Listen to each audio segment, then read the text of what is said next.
क्या हमारा कोई असाइनमेंट था? क्या हमारा कोई असाइनमेंट था लेटर राइटिंग का कोई?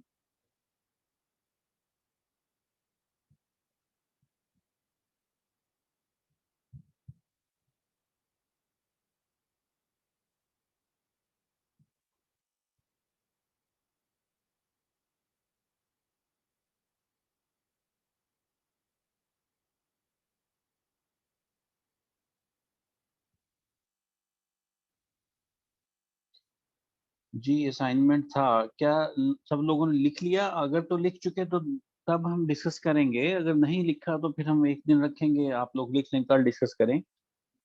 अगर लिख चुके हैं तो डिस्कशन का फायदा है, अदरवाइज हम अपनी डिस्कशन को पेंडिंग कर देंगे टिल टुमारो। जो लोग लिख चुके हैं वो जरा मैसेज कर दीजिए मुझे, ताकि मुझे आइडिया हो जाए।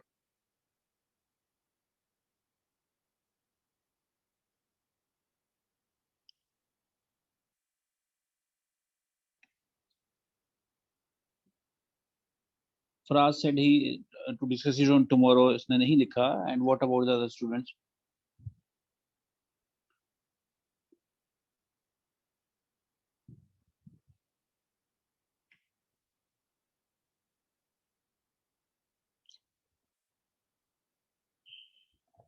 चलिए, मुझे लग रहा है कि किसी भी स्टूडेंट ने नहीं लिखा। अ, कल डिस्कस कर लेंगे, बट मैं आपको बता रहा हूँ कि हमारे हमारे पेपर के दो सेक्शन होंगे। एक सेक्शन बुक से थ्योरी से डील करेगा और दूसरा सेक्शन जो है वो रिटन कम्युनिकेशन का है। फॉर मी रिटन कम्युनिकेशन की प्रेपरेशन आसान है, इतना टाइम कंज्यूमिंग नहीं है, उसमें से मार्क्स सिक्योर करना कंपैरेटिवली आसान है थ्योरी की निस्बत। तो उस पर फोकस करने की जरूरत है, वो आप जब भी सिक्योर कर पाएंगे उसमें मार्क्स, अगर आप उसकी प्रैक्टिस करेंगे। Consider it as an opportunity, आपकी जो राइटिंग की प्रैक्टिस है वो इम्प्रूव हो जाएगी अगर हम इस पीरियड में लिखेंगे तो।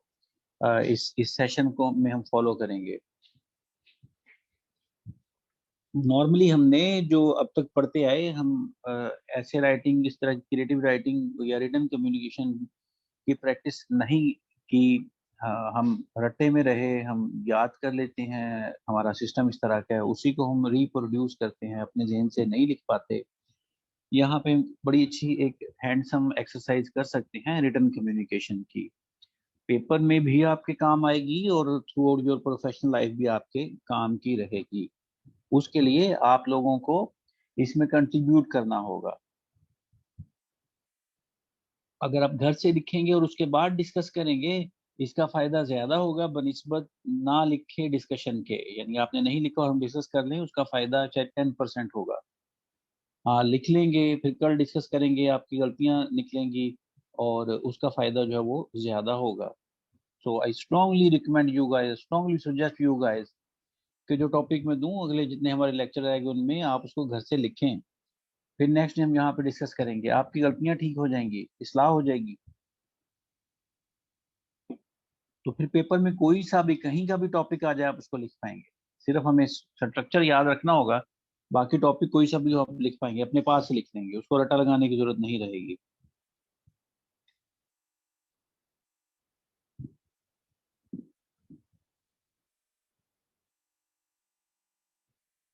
तो फिर हम आगे डिस्कशन करते हैं अपनी बुक से। हमने पढ़ लिया था।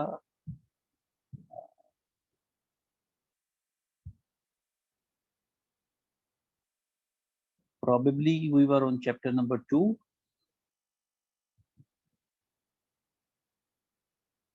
मुझे लग रहा है कि हमने page number 40।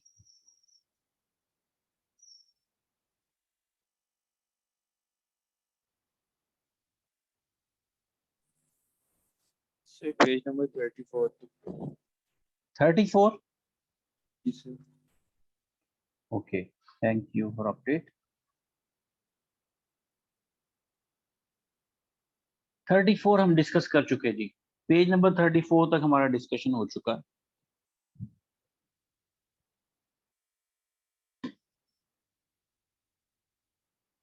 Let's move to page number 35।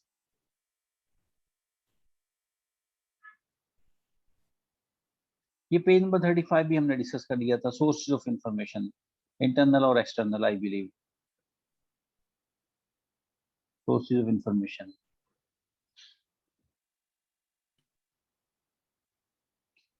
Next है फाइनेंशियल इंफॉर्मेशन। इसमें क्वेश्चन नोट डाउन कर लीजिए, क्वेश्चन नोट डाउन कर लीजिए।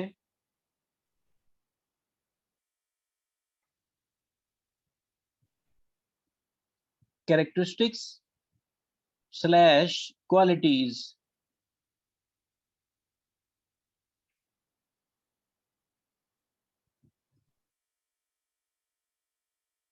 कैरेक्टरिस्टिक्स स्लैश या oblique qualities of good financial information.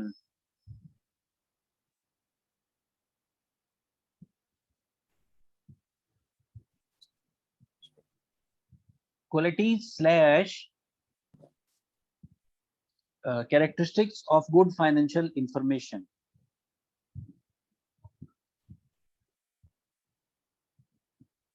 लिख लिया जी?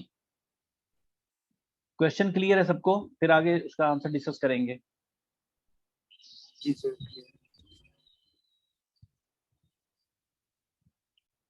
अच्छी फाइनेंशियल इंफॉर्मेशन की क्या क्वालिटीज होनी चाहिए?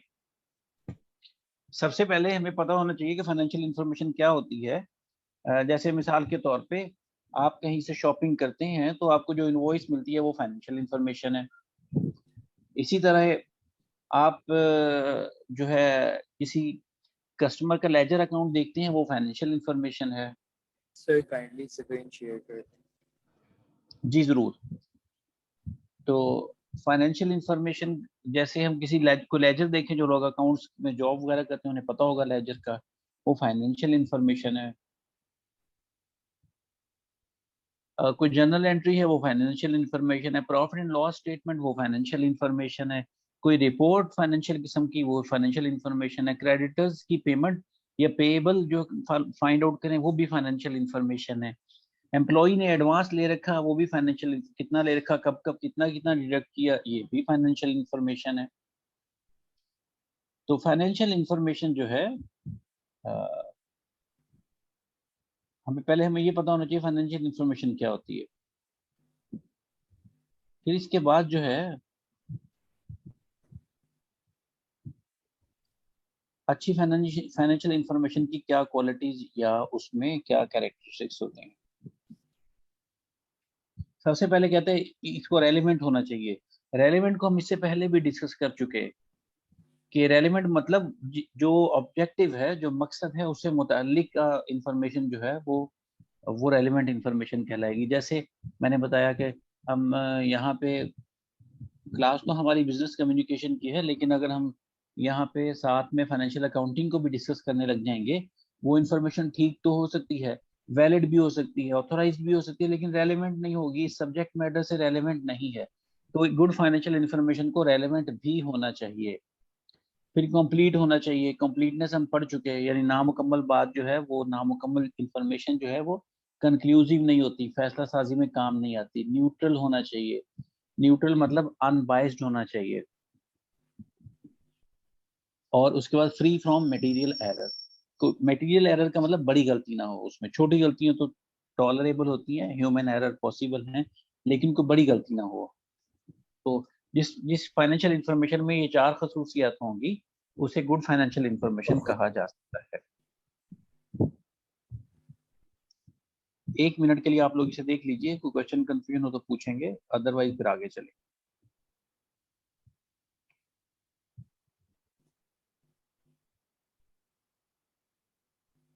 सर फाइनेंशियल इंफॉर्मेशन में क्या क्या इंफॉर्मेशन आती है? फाइनेंशियल इंफॉर्मेशन में जैसे मैंने बताया आपको, इनवॉइस है, लेजर है, कोई कोई जनरल एंट्री है, कोई कस्टमर के पेएबल की वर्किंग है कि कितना कस्टमर का पेएबल है, कोई कस्टमर से आने वाली इनवॉइस है, कोई बैंक रिकंसिलिएशन है, बैंक स्टेटमेंट है, कोई प्रॉफिट एंड लॉस अकाउंट है, किसी एक सेक्टर की प्रॉफिटेबिलिटी है। ये सारी की सारी इंफॉर्मेशन फाइनेंशियल इंफॉर्मेशन कहलाती है।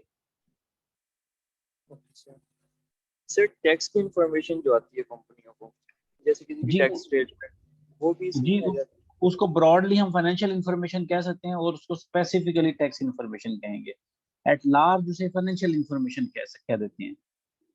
एट लार्ज वो फाइनेंशियल इंफॉर्मेशन है, लेकिन स्पेसिफिकली उसको देखें तो वो टैक्स इंफॉर्मेशन कह सकते हैं उसको।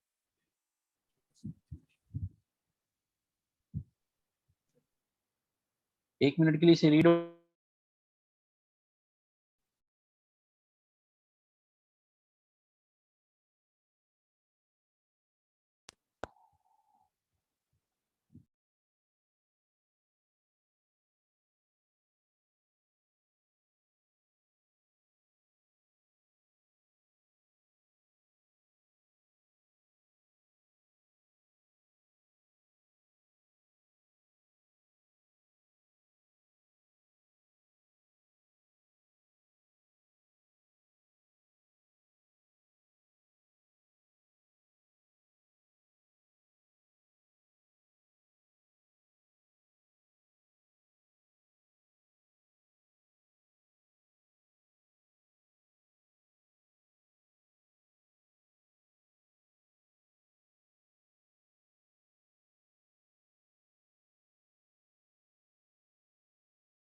जी students, any question in this regard?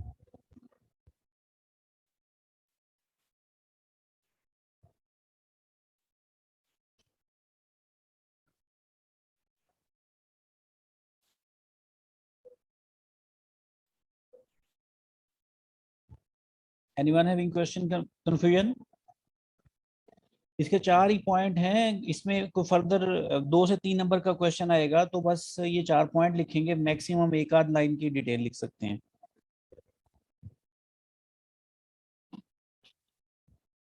मैं पहले भी कई बार बता चुका कि चैप्टर बहुत कंफ्यूजन वाला चैप्टर है। इसमें 2 2 3 3 5 5 नंबर के क्वेश्चन है ज्यादातर, और बहुत सारे क्वेश्चन है।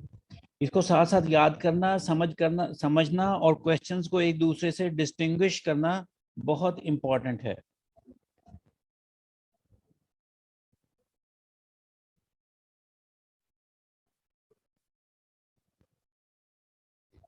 इसके बाद नेक्स्ट हमारा पॉइंट है goals of business communication. Business communication के क्या गोल्स, क्या मकासद हो सकते हैं? Effective communication is essential so that instructions and guidelines are properly understood.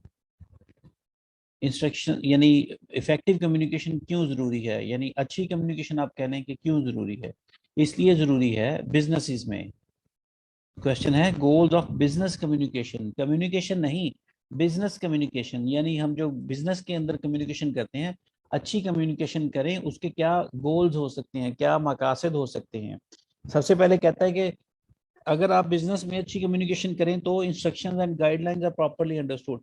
जो आप अपने जूनियर्स को, अपने स्टाफ मेंबर्स को इंस्ट्रक्शंस देते हैं, गाइडलाइंस देते हैं, हिदायत देते हैं, उन्हें अच्छे से समझा जा सकता है। Individuals know what they are expected to. लोगों को अगर अच्छे से ये बात बता दी जाए कि इस गाइडेंस दे दी जाए, ऑब्जेक्टिव्स बता दिए जाए, उनके टास्क बता दिए जाएं, तो फिर लोगों को, एम्प्लॉयज़ को, स्टाफ को ये आइडिया हो जाता है कि उनका डिपार्टमेंट, उनकी कंपनी, उनकी ऑर्गेनाइजेशन उनसे क्या चाहती है। There is better coordination between people and groups in the organisation. किसी भी कारोबारी इदारे में अगर इफेक्टिव कम्युनिकेशन होगी, अच्छी कम्युनिकेशन होगी, तो फिर लोगों का आपस में अच्छा कोऑर्डिनेशन रहेगा, अच्छा ताउन रहेगा। Managers are able to plan and control operations more effectively. जो डिपार्टमेंट मैनेजर्स हैं वो फिर अपने ऑपरेशंस को, अपने उमूर को अच्छे तरीके से, ज्यादा अच्छे तरीके से सर अंजाम दे सकते हैं, प्लान कर सकते हैं। Individuals are more willing to work together in teams or groups because they are being told what is happening and where their contribution fits in. किसी भी कारोबार में, किसी भी इदारे में जो काम करने वाले लोग हैं, जब उन्हें तफसील से बता दिया जाता है कि आपको क्या करना है, किस किस तरीके से उमूर सर अंजाम देने हैं, आपके टारगेट्स क्या हैं, आपके आपके रिस्पॉन्सिबिलिटीज़ क्या हैं, आपसे क्या क्या कंट्रीब्यूशन चाहिए, जब उन्हें अच्छे से एक्सप्लेन कर दिया जाए तो फिर वो काम करने के लिए ज़्यादा विलिंग होते हैं। और ये अच्छे से एक्सप्लेन करने के लिए आपको इफेक्टिव कम्युनिकेशन करनी चाहिए, इफेक्टिव कम्युनिकेशन की ज़रूरत होगी। Secrecy, misunderstanding and mistrust are eliminated. Open communication increases trust. Arguments and conflicts in the workplace are reduced. अगर अच्छे से कम्युनिकेशन हो, अच्छे से कम्युनिकेशन मतलब क्लियर बात बताई जाए, कंप्लीट बात बताई जाए, बगैर किसी एम्बिग्युइटी से बात बताई जाए एम्प्लॉयज को, स्टाफ को, लोगों को, इदारे में, तो उससे क्या होता है कि लोगों के बीच कॉन्फ्लिक्ट जो है वो कम हो जाते हैं, आर्गुमेंट कम हो जाती है। इससे इससे इदारे की परफॉर्मेंस जो है वो इम्प्रूव कर जाती है।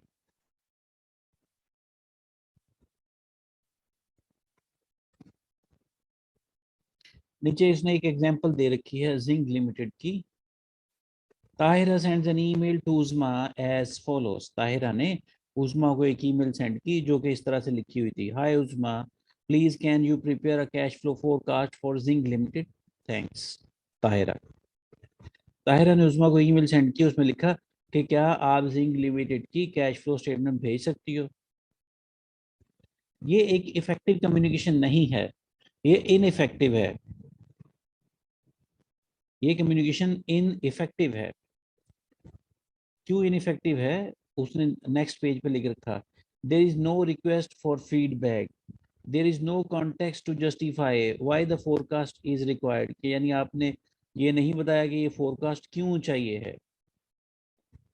No deadline has been given, ये नहीं बताया कि ये फोरकास्ट का किस डेट तक आपको भेज दी जाए। यानी ताहिरा ने ये नहीं बताया कि ये फोरकास्ट किस डेट तक चाहिए, किस पीरियड की चाहिए, कब तक इसे मुकम्मल किया जाए, कोई डेडलाइन नहीं दी उसने। ये क्यों चाहिए ये भी नहीं बताया।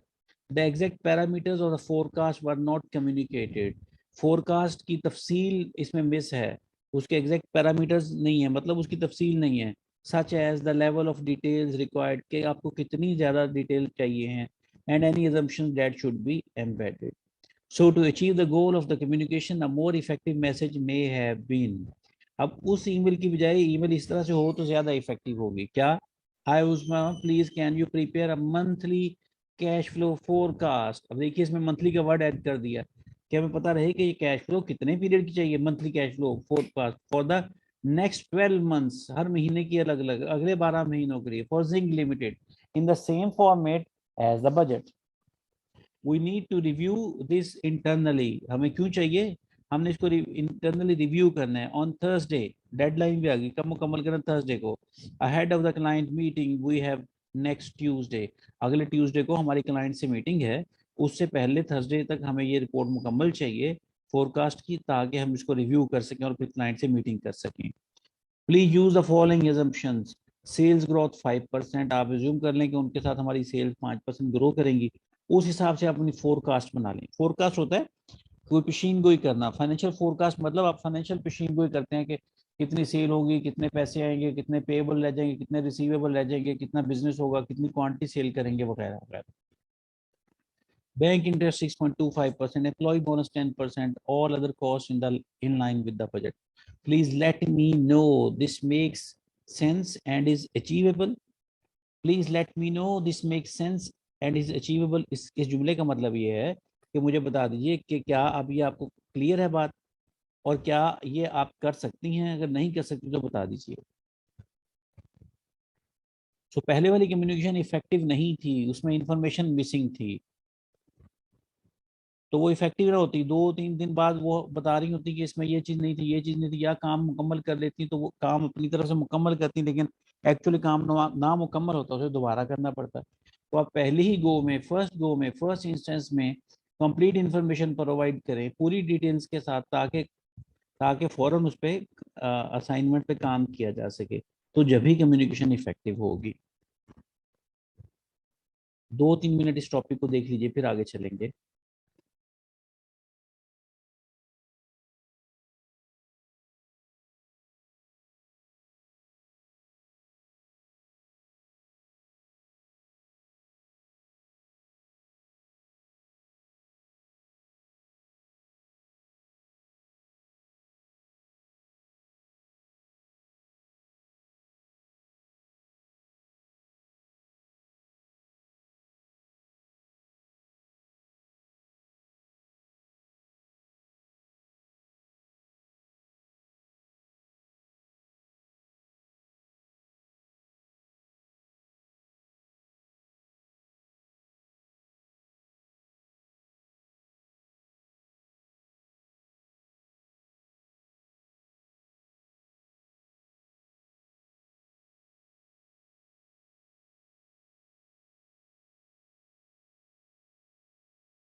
सर इसमें सेक्रेसी का क्या मतलब होता है?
जी स्टूडेंट्स, एनी क्वेश्चन? सर इसमें ये लास्ट सेकंड लास्ट पॉइंट है सेक्रेसी, इसका क्या मतलब Secrecy, होता है? misunderstanding and mistrust are eliminated. Open communication increases trust, यानी अगर आप अच्छे से कम्युनिकेशन करते हैं, ओपन कम्युनिकेशन करते हैं, इन गुड फेथ आप अपने कोलीग्स के साथ, सबऑर्डिनेट्स के साथ कम्युनिकेशन करते हैं, तो आपका जो ट्रस्ट लेवल इंक्रीज कर जाता है। एक दूसरे पे जो अदम एतमाद की फिजा है वो ख़त्म हो जाती है। यानी हमें हम कम्युनिकेशन में कुछ चीज़ें हाइड करते हैं, सीक्रेट रखते हैं एक दूसरे से। हम एक दूसरे से कुछ चीजें सीक्रेट रखते हैं। वो कहता है कि अगर आप उन चीजों को सीक्रेट रखने की वजह किसी को बता दें, अच्छे से एक्सप्लेन कर दें कि ये मैं आपसे डिस्कशन करने जा रहा हूँ और ये कॉन्फिडेंशियल डिस्कशन है, और हमें इदारे के हिसाब से हम बात करें, पर्सनल कम्युनिकेशन नहीं बल्कि हम बात करें बिजनेस कम्युनिकेशन की। तो बिजनेस कम्युनिकेशन में भी कम्युनिकेशन को बाज़ औक़ात सीक्रेट रखा जाता है। तो अगर आप उसको सीक्रेट ना रखें बल्कि अपने साथियों को इन गुड फेथ अच्छे से एक्सप्लेन कर दें कि ये कॉन्फिडेंशियल इंफॉर्मेशन है, अगर ये इंफॉर्मेशन लीक होगी तो उसे इदारे को ये नुकसान हो सकता है, तो फिर शायद आप जो है आपका एक दूसरे पे एतमाद बढ़े। इसके लिए ज़रूरी होता है कि आप अच्छे से एक्सप्लेन कर दें, और अच्छे से एक्सप्लेन करने का मतलब कि आपकी कम्युनिकेशन जो है वो इफेक्टिव हो। तो इफेक्टिव कम्युनिकेशन जो है वो आपका एक दूसरे के साथ ट्रस्ट को इंक्रीज कर सकती है।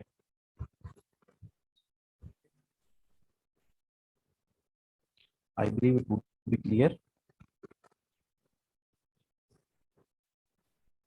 फिर इसके बाद है formal and informal communication. Page number 36 please. Formal and informal communication. Information is exchange in two ways, formally and informally. इसको हम पहले भी पढ़ चुके हैं शायद किसी लेवल पे। फॉर्मल कम्युनिकेशन का मतलब होता है जैसे ऑफिशियल कम्युनिकेशन, और इनफॉर्मल कम्युनिकेशन जैसे personal communication, unofficial communication. Formal communication is passed through official channels established by the organization. Formal communication को हम official channels के जरिए करते हैं, वो चैनल जो इदारे ने एस्टेब्लिश कर रखे हों। मिसाल के तौर पे जब हमने एडमिशन लिया होगा पिफा में, तो वो भी एक कम्युनिकेशन है, और फॉर्मल कम्युनिकेशन है, ऑफिशियल कम्युनिकेशन है। इसके लिए इदारे ने, ऑर्गेनाइजेशन ने, पिफा ने एक चैनल बना रखा, क्या कि आपको फॉर्म भर के देना होगा, ये चैनल है उसका। तो ये ऑफिशियल कम्युनिकेशन है। फॉर्मल कम्युनिकेशन और एक एस्टेब्लिश चैनल मुकर्रर करदा तरीके से ही होगी। आप सादा कागज पे लिख के दे देंगे तो उसको एडमिशन फॉर्म तो नहीं कंसिडर किया जाएगा, उसकी बेस पे आपका एडमिशन तो नहीं होने लगा। भले आपने बैंक में फीस भी जमा करवा दी, आपने एग्जैक्टली सारी की सारी इंफॉर्मेशन जो आप एडमिशन फॉर्म पे लिखते हो, उसी तरह की सारी इंफॉर्मेशन सादा कागज पे लिख के दे दें, तो क्या फॉर्म एक्सेप्ट हो जाएगा? क्या उस पर एडमिशन हो जाएगा? नो। इसलिए कि जो इसका एक ऑफिशियल चैनल है वो उसको फॉलो नहीं किया गया। तो जो फॉर्मल कम्युनिकेशन होती है वो ऑफिशियल चैनल्स के थ्रू की जाती है। पहली बात तो इसमें ये है। जो इनफॉर्मल कम्युनिकेशन होती है यानी पर्सनल गुफ्तगू, उसके लिए कोई फॉर्मल चैनल नहीं होता। जैसे दोस्तों के बीच गुफ्तगू, फैमिली मेंबर्स के बीच गुफ्तगू, रिलेटिव्स के बीच गुफ्तगू, कोलीग्स के बीच गुफ्तगू, क्लब मेंबर्स के बीच गुफ्तगू, तो इनके लिए कोई ऑफिशियल चैनल की जरूरत नहीं है। Examples of formal communication are reports and instructions by a manager to a subordinate, such as organization chart, manuals and job descriptions. इसकी मिसाल कहता है जैसे इदारे में रिपोर्टें होती हैं या इंस्ट्रक्शंस होती हैं, मैनेजर अपने सबऑर्डिनेट्स को देते हैं। Formal communication passes through the formal management structure and chain of command. Formal communication कहता है जो मैनेजमेंट का स्ट्रक्चर है उसके थ्रू पास ऑन करती है। जो चेन ऑफ कमांड है, चेन ऑफ कमांड मतलब जो हायरार्की है, तरतीब है सीनियर जूनियर की, उस हिसाब से कम्युनिकेशन फ्लो करती है। Individuals receive and give information because of their position in the organisation. लोग इंफॉर्मेशन रिसीव करते हैं या इंफॉर्मेशन डिलीवर करते हैं इस वजह से कि जो उनकी जॉब की पोजीशन है उस वजह से। अगर उस पोजीशन पे एक्स है तो वो एक्स को इन्फॉर्मेशन रिसीव करेगा और डिलीवर करेगा, वाई है तो वाई रिसीव करेगा और डिलीवर करेगा। मिसाल के तौर पे आपने इफा में एडमिशन फॉर्म सबमिट किया, आपने किसी बंदे को दिया होगा, एक्चुअली उस डेजिग्नेशन को, उस अथॉरिटी को सबमिट किया। जब आप अगले सेमेस्टर में एडमिशन फॉर्म जमा करवाने जाएंगे, हो सकता है वहां पे वो बंदा ना हो, कोई और बंदा बैठा हो, तो फिर आप एडमिशन फॉर्म उस बंदे को देंगे। इसका मतलब आपने जो पहला भी एडमिशन फॉर्म दिया किसी शख्स को नहीं दिया था, बल्कि किसी पोजीशन को दिया था, इदारे में क्लर्क की पोजीशन को, एडमिशन क्लर्क की पोजीशन को दिया था। अगर बंदे को दिया हो तो दूसरी दफा भी उसी बंदे को ढूंढने उसके घर जाके देखे हैं? नहीं, हमने तो ऑर्गेनाइजेशन में जो एडमिशन क्लर्क है उसको एडमिशन फॉर्म सबमिट किया होगा। अगली दफा वहां पे एडमिशन क्लर्क कोई और होगा उसको देंगे, अगली दफा कोई एडमिशन क्लर्क कोई और होगा उसको देंगे। जैसे हम बिल जमा करवाने जाएं कभी इलेक्ट्रिसिटी का, तो बैंक में कभी कोई और बंदा बैठा होगा, कभी कोई और बंदा बैठा होगा, तो हम ये नहीं कहेंगे कि पहले वाले बंदे को हम दिए थे दूसरी दफा भी उसी को देंगे। नहीं, वो तो कैशियर की पोजीशन को आपने बिल जमा करवाया था, तो दोबारा कैशियर की पोजीशन में जो होगा उसे जमा करवाएंगे। इसका मतलब बंदे को नहीं जमा करवा रहे, बल्कि पोजीशन को जमा करवा रहे हैं। वही कह रहा है, individuals receive and give information because of their position in the organisation. Informal communication is communication between individuals in an organization that does not pass through an official channel. Informal communication होती है, भले इदारे के अंदर ही हो, लेकिन उसके लिए कोई ऑफिशियल चैनल की जरूरत नहीं है। जैसे कोलीग आपस में गुफ्तगू करते हैं, हंसी मजाक की गुफ्तगू करते हैं, वो इनफॉर्मल होती है। उसके लिए किसी रिपोर्ट की जरूरत नहीं है, किसी फॉर्म भरने की जरूरत नहीं है। जब आप अपना एप्लीकेशन सबमिट करेंगे इदारे में, वो फॉर्मल कम्युनिकेशन है, उसके लिए फॉर्म भरना पड़ेगा। कोई रिपोर्ट सेंड करेंगे, लेजर की कॉपी किसी को देंगे, वो फॉर्मल कम्युनिकेशन, उसके लिए गिवन फॉर्मेट है, उसको फॉलो करना पड़ेगा। लेकिन अगर अगर कोलीग आपस में हंसी हंसी मजाक करेंगे, उसके लिए कोई फॉर्मल चैनल, ऑफिशियल चैनल नहीं है।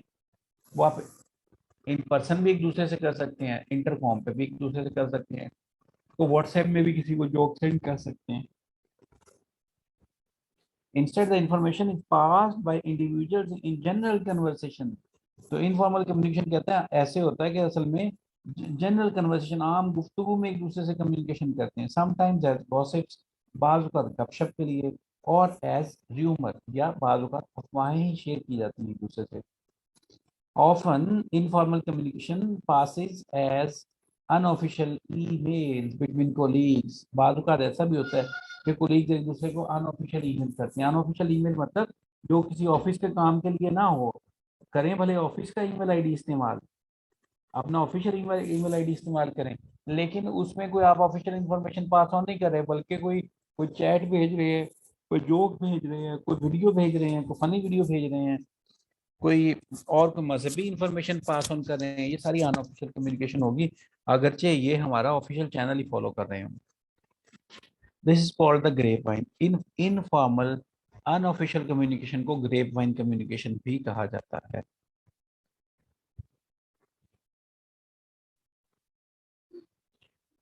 इसके बाद उसने एक एग्जाम्पल ब्लॉक में एक एग्जाम्पल लिख रखी,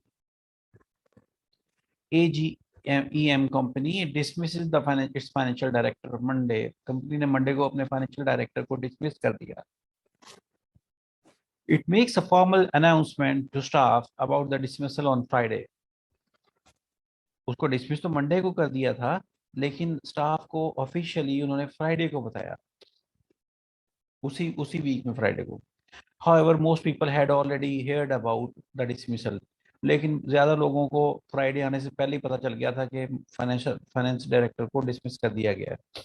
because the news had been leaked, क्योंकि न्यूज लीक हो चुकी थी, and pass from person to person within the organisation. अब इसमें ऑफिशियली तो उन्होंने जुमे को बताया था, फ्राइडे को, लेकिन फ्राइडे से पहले ही लोगों को पता चल चुका था। कैसे? Unofficially. In this example, the informal communication system has operated more quickly than the formal communication. इस एग्जाम्पल में कहता है जो इनफॉर्मल कम्युनिकेशन है वो फॉर्मल कम्युनिकेशन सिस्टम से ज्यादा तेजी से उसने ऑपरेट किया। It is if it is accurate, it is therefore more efficient. Unfortunately, informal communication can be inaccurate and potentially incredibly harmful. कहता है कि जो इनफॉर्मल कम्युनिकेशन होती है ये बिल अमूम तेजी से ट्रेवल करती है, तेजी से सफर करती है, तेजी से पास ऑन होती है, लेकिन बाज औकात ऐसी कम्युनिकेशन जो होती है वो इनक्रेडिबल होती है, इनएक्यूरेट होती है, ठीक नहीं होती। अगर आप अपने अपने गिरदोनुमा में नजर दौड़ाएं तो ऐसा होता है कि हम सुनी सुनाई बात रिसीव कर रहे होते हैं कहीं ना कहीं से, लेकिन बाद में पता चलता है कि वो बात झूठ निकली। लेकिन जो इन्फॉर्मेशन, जो कम्युनिकेशन ऑफिशियल चैनल से आती है वो हमेशा एक्यूरेट होती है, दुरुस्त होती है।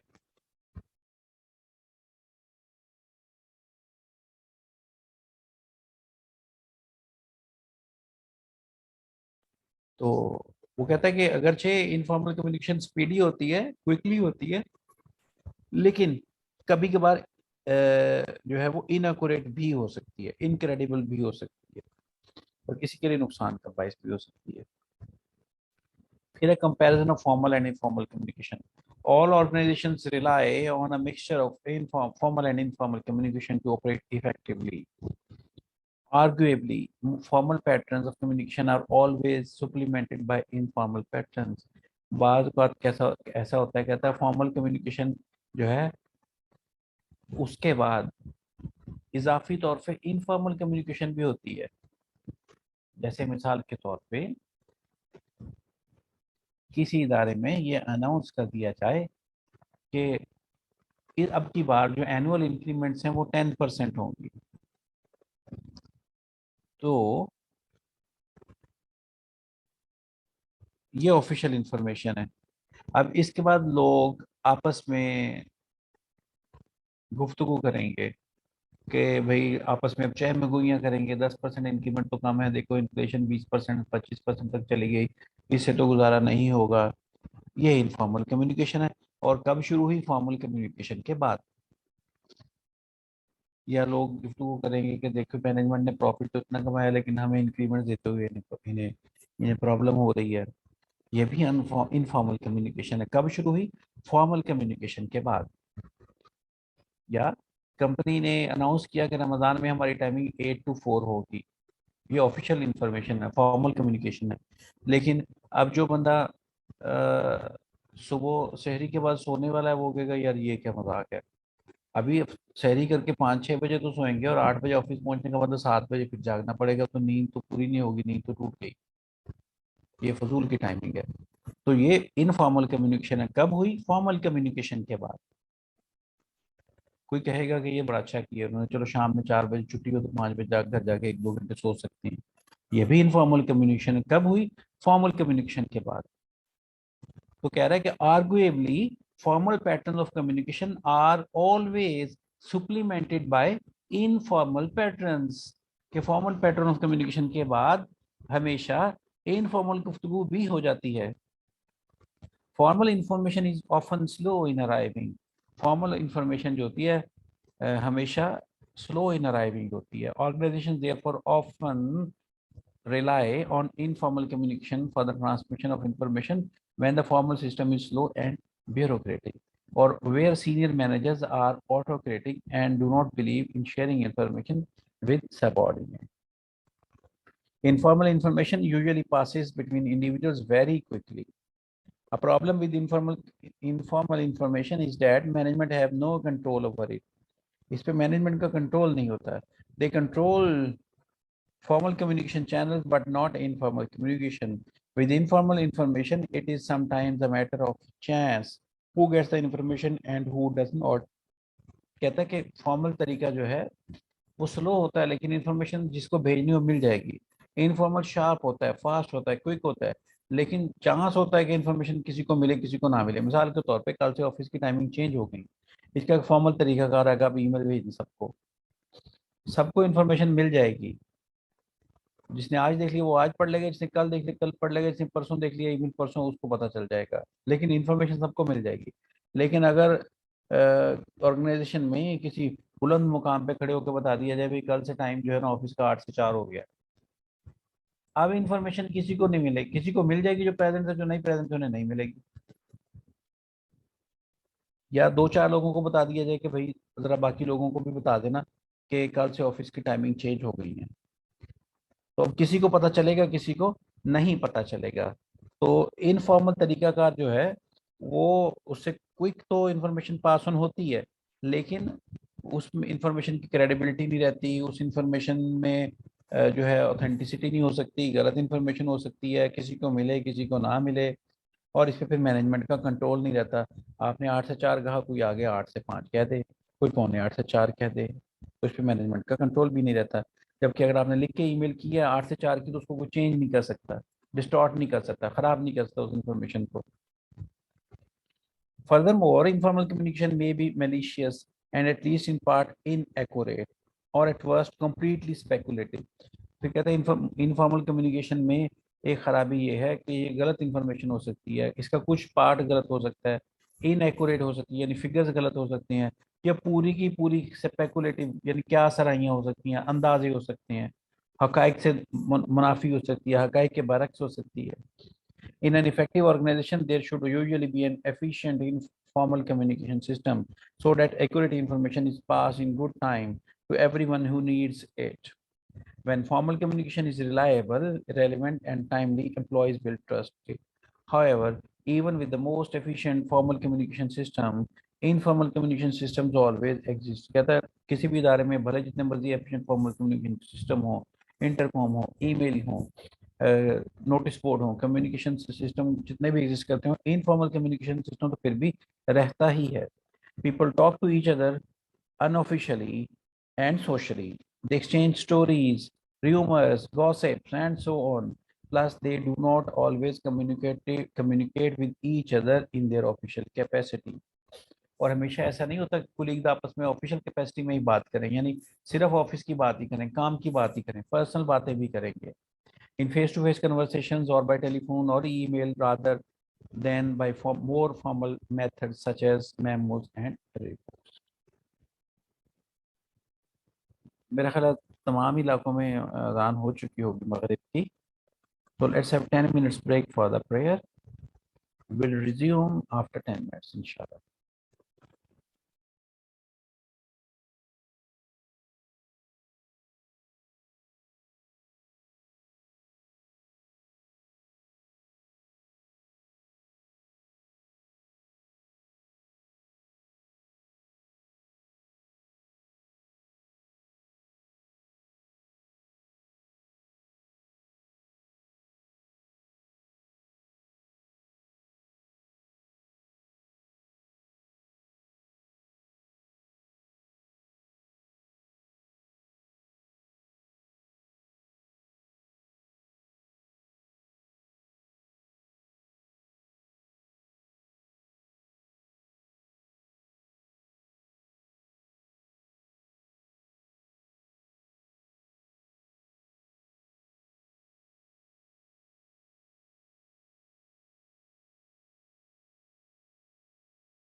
Just me back.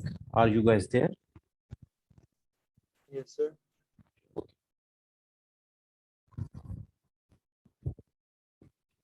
तो इस पर क्वेश्चन कंफ्यूजन किसी का फॉर्मल इनफॉर्मल कम्युनिकेशन में?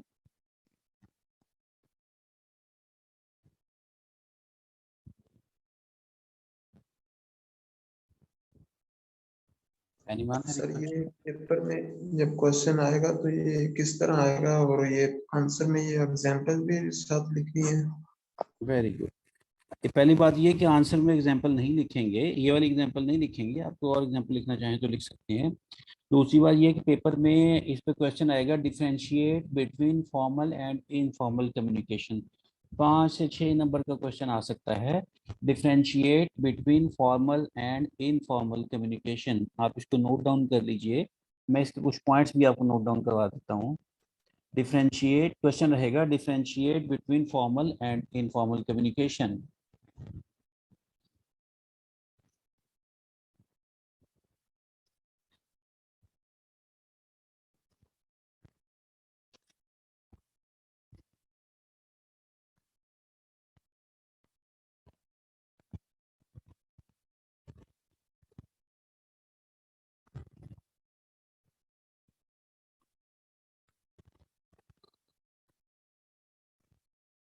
इसमें जो पॉइंट्स लिखेंगे हम, जैसे फॉर्मल कम्युनिकेशन जो है वो स्लो इन अराइविंग है, informal communication quick in arriving है।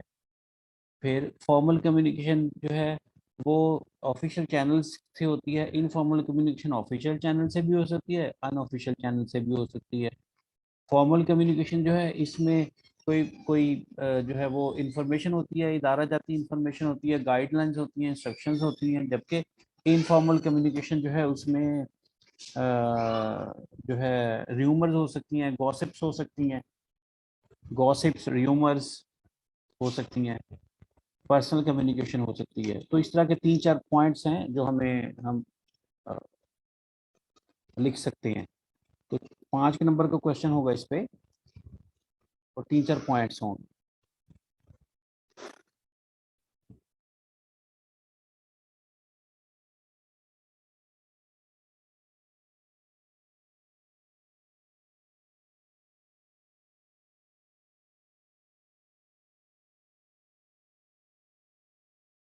क्लियर है जी? किसी को कोई और क्वेश्चन?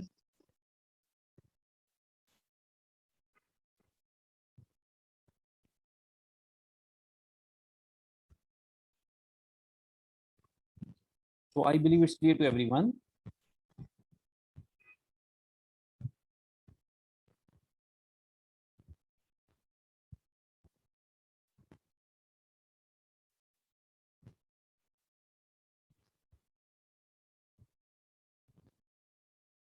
इसके बाद आगे चलते हैं नेक्स्ट पेज पे, page number 38 please. Question note down कर लीजिए।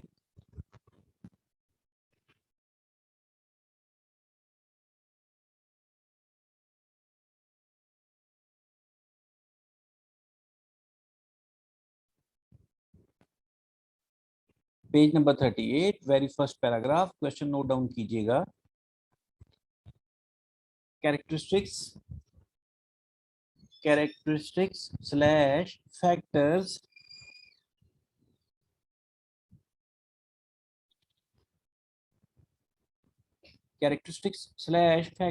which distinguish business messages from social messages, या business communication from social communication।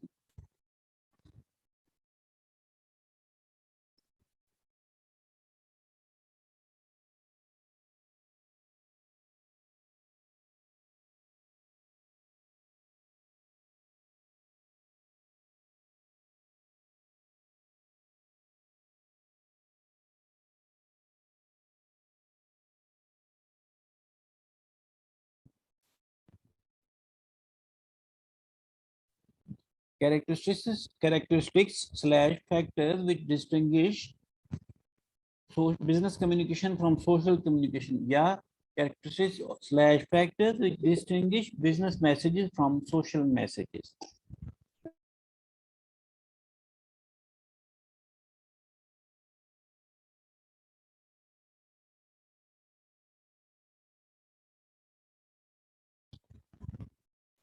यानी वो कौन सी बातें हैं जिसकी बिना पे बिजनेस मैसेजेस सोशल मैसेजेस से या बिजनेस कम्युनिकेशन सोशल कम्युनिकेशन से डिफरेंट होती है।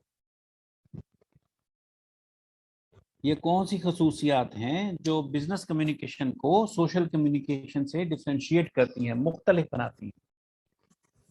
कौन सी खसूसियात बिजनेस कम्युनिकेशन को सोशल कम्युनिकेशन से मुख्तलिफ बनाती हैं, ये क्वेश्चन है हमारा। सबसे पहला पॉइंट कहता है लैक ऑफ स्पॉन्टेनियटी।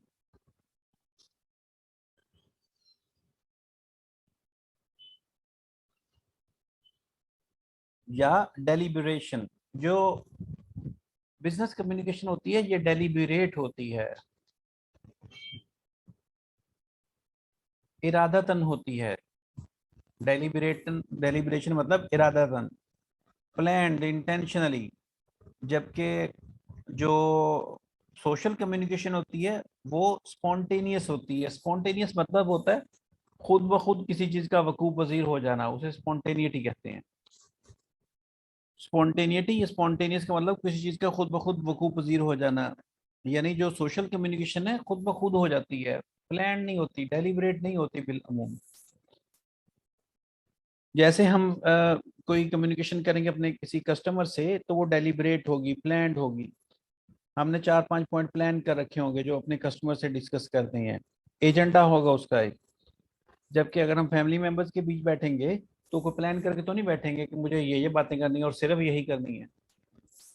बल्कि हम बैठते हैं फैमिली मेंबर्स के बीच, फ्रेंड्स के बीच, कजन्स के बीच, और बात से बात खुद ही निकलती चली जाती है। वो स्पॉन्टेनियस गुफ्तगू है जो फैमिली मेंबर्स में होती है, दोस्तों के बीच होती है, कजन्स के बीच होती है, वो स्पॉन्टेनियस गुफ्तगू होती है।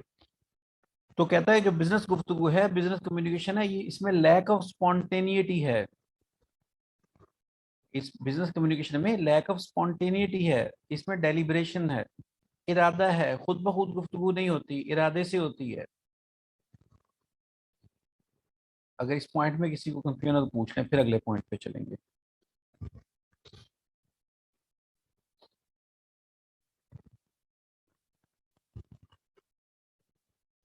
मतलब सर इसमें ये होता है कि ज्यादातर जो कम्युनिकेशन होती है वो प्लान्ड होती है। जी, जो बिजनेस कम्युनिकेशन है ये ज्यादातर प्लान्ड होती है, डेलिब्रेटेड होती है, इसमें स्पॉन्टेनिटी नहीं होती। और जो पर्सनल कम्युनिकेशन है उसमें स्पॉन्टेनिटी होती है। तो उसने लिख दिया लैक ऑफ स्पॉन्टेनिटी, यानी इसमें स्पॉन्टेनिटी नहीं होती, कम होती है। फिर दूसरा पॉइंट है इसमें कि इम्पर्सनैलिटी। जो जो पर्सनल कम्युनिकेशन है वो उसमें पर्सनैलिटी इन्वॉल्व होती है। हम किसी कजन से, किसी दोस्त से, किसी भाई से, फैमिली मेंबर से गुफ्तगू कर रहे होते हैं, अपनी पर्सनल कैपेसिटी में, ज़ाती हैसियत में गुफ्तगू कर रहे होते हैं। मिसाल के तौर पे अगर आप कहीं अकाउंटेंट हैं किसी इदारे में, तो वहाँ पे आप जो कम्युनिकेशन करेंगे एज एन अकाउंटेंट करेंगे। अकाउंट्स मैनेजर हैं तो वहाँ पे जो गुफ्तगू करेंगे एज एन अकाउंट्स मैनेजर करेंगे। घर में आप एज अकाउंट्स मैनेजर तो गुफ्तगू नहीं करेंगे, घर में तो आप इन पर्सन गुफ्तगू करेंगे। वहाँ पे इदारे में जो आप गुफ्तगू करेंगे वो समझी जाएगी अकाउंट्स मैनेजर की गुफ्तगू, और घर में अकाउंट्स मैनेजर की गुफ्तगू तो नहीं समझी जाएगी, वो तो XYZ की किसी की गुफ्तगू समझी जाएगी। तो जो बिजनेस कम्युनिकेशन होती है उस वो इम्पर्सनैलिटी होती है, उसमें उसमें इम्पर्सनैलिटी होती है। और जो पर्सनल कम्युनिकेशन है, सोशल कम्युनिकेशन वो पर्सनली होती है, अपनी ज़ाती हैसियत में होती है। फिर तीसरा पॉइंट है फॉर्मेलिटी। जो बिजनेस कम्युनिकेशन है वो फॉर्मल होती है, और जो सो, सोशल कम्युनिकेशन है वो इनफॉर्मल होती है। फिर इसके बाद है ब्रेविटी, यानी शॉर्ट। जो बिजनेस कम्युनिकेशन है वो हम कोशिश करते हैं मुख्तसर बात करें। इस पे हम इन डिटेल अगले चैप्टर में पढ़ेंगे भी कि जो बिजनेस कम्युनिकेशन है वो शॉर्ट होती है, मुख्तसर होती है। और जो पर्सनल कम्युनिकेशन है वो लॉन्ग होती है, डिटेल्ड होती है। जैसे हम ऑफिशियल कैपेसिटी में अगर कोई बात करेंगे तो मुख्तसर बात करेंगे। आप फॉर्म सबमिट करने जाएंगे पिफा का तो मुख्तसर बात करेंगे, फॉर्म सबमिट करेंगे, एक आध जुमला बोलेंगे एडमिशन क्लर्क के साथ, बस। वो फॉर्मल कम्युनिकेशन है सारी। आप फोन करके पिफा से पूछना चाहते हैं कि एग्जामिनेशन शेड्यूल कब है, तो वो फॉर्मल कम्युनिकेशन है। आपके उस पर फोन पे लंबी चौड़ी बात तो नहीं करेंगे, आप सलाम करेंगे और उसके बाद हाल बात भी शायद ना पूछे, ये पूछेंगे कि एग्जामिनेशन शेड्यूल कब से है, वो आगे से आपको सिर्फ एग्जामिनेशन शेड्यूल ही बताएंगे कि ये जी 5 नवंबर से स्टार्ट हो रही है एंड दैट्स ऑल। तो ये मुख्तसर गुफ्तगू होगी। लेकिन अगर आप किसी दोस्त को फोन करेंगे, सेम ही मैसेज हो, सेम ही बात हो, एग्जामिनेशन शेड्यूल ही पूछना हो, तो आप हाँ सलाम करेंगे, हाल वाल पूछेंगे, इधर उधर की बातें भी करेंगे, तैयारी कैसी है ये भी पूछेंगे। फिर पूछेंगे कोई एग्जाम का पता चला कब हो रहे हैं, वो कहेगा 5 नवंबर से स्टार्ट हो रही है। फिर इधर उधर की बातें करेंगे और बात खत्म होगी। तो वो जो पर्सनल कम्युनिकेशन होती है वो शॉर्ट नहीं होती, जबकि जो सोशल जो बिजनेस कम्युनिकेशन है वो ब्रेविटी होती है, उसमें शॉर्ट होती है। इसको सिर्फ 1 मिनट के लिए देख लीजिए अगर क्वेश्चन कंफ्यूजन हो।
जी students, any question confusion?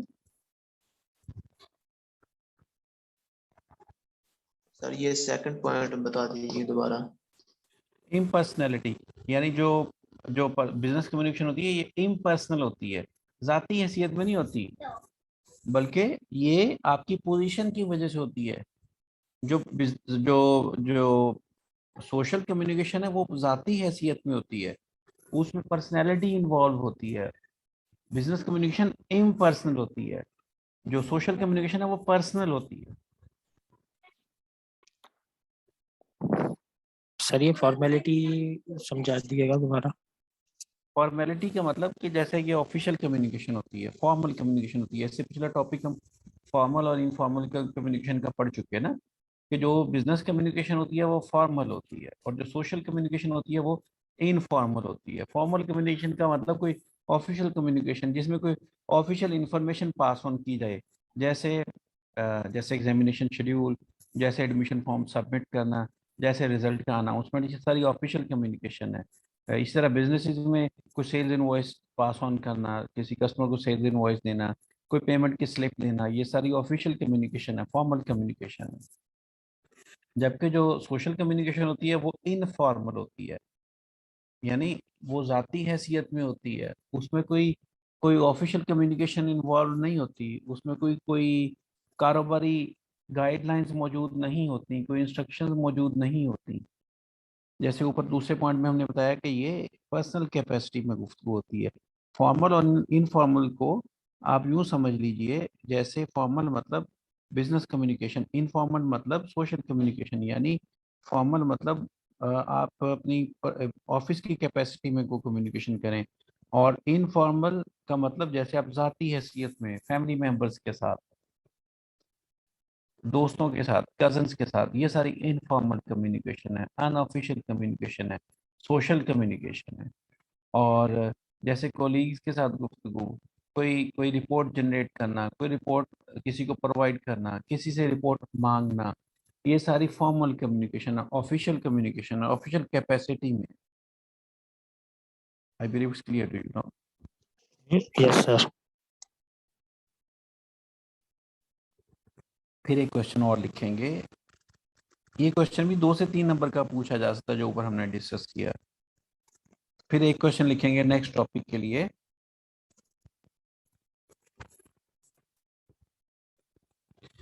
key drivers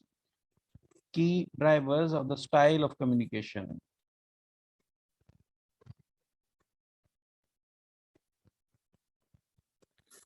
Key drivers of the style of communication।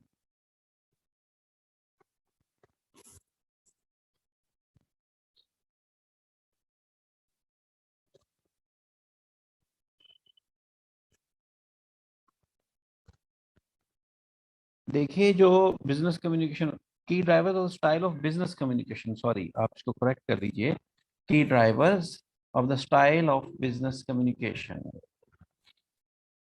देखिए जो बिजनेस कम्युनिकेशन होती है ना, उसका स्टाइल डिफरेंट होता है। जैसे एक सेल्स पर्सन अपने किसी पोटेंशियल कस्टमर से गुफ्तगू करता है तो वो बिजनेस कम्युनिकेशन है, उसका स्टाइल डिफरेंट होगा। आपके किसी दोस्त का आपसे गुफ्तगू का स्टाइल डिफरेंट होगा, है ना। दोनों के स्टाइल में फर्क है। जैसे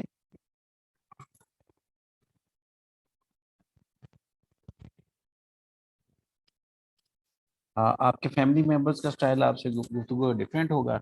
आप इफ़ा के ऑफिस में जाएंगे, वहां पे जो क्लर्क है उसका स्टाइल आपसे गुफ्तगू का डिफरेंट होगा।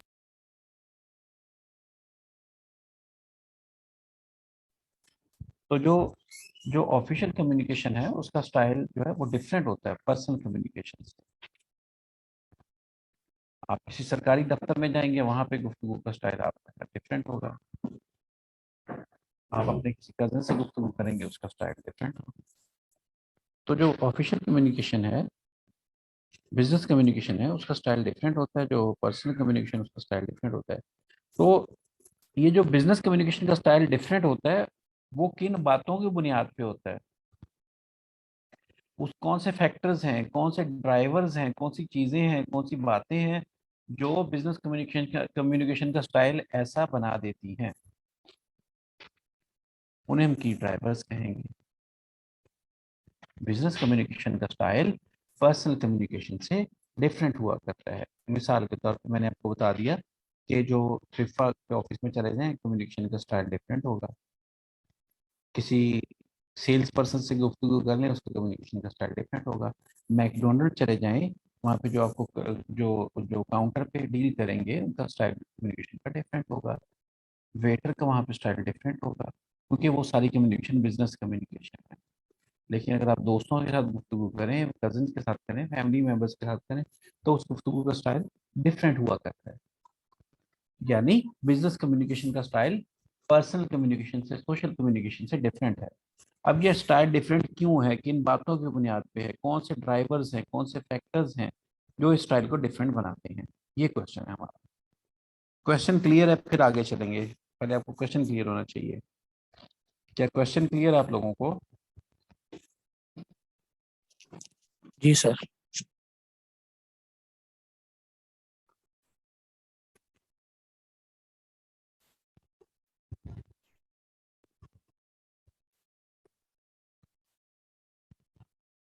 So I believe it's clear to everyone. तो सबसे पहले कहते हैं कि अथॉरिटी। ये कौन कौन से फैक्टर्स हैं? नंबर एक, authority. The formal tone demonstrate a respect of superiors and acknowledge the reporting hierarchy within an organisation. कहता है जैसे मिसाल के तौर पे किसी ऑर्गेनाइजेशन में कोई जूनियर अपने सीनियर से बात करे, उसको मुखातिब करे, तो वो रेस्पेक्ट रिगार्ड के साथ करेगा। वजह वजह उसकी, जिसके साथ वो मुखातिब है, उसकी जाती हैसियत नहीं बल्कि उसकी अथॉरिटी है, वो सुपीरियर है, सीनियर है। तो उस अथॉरिटी की वजह से भी टोन जो है वो डिफरेंट होगी, फॉर्मल होगी।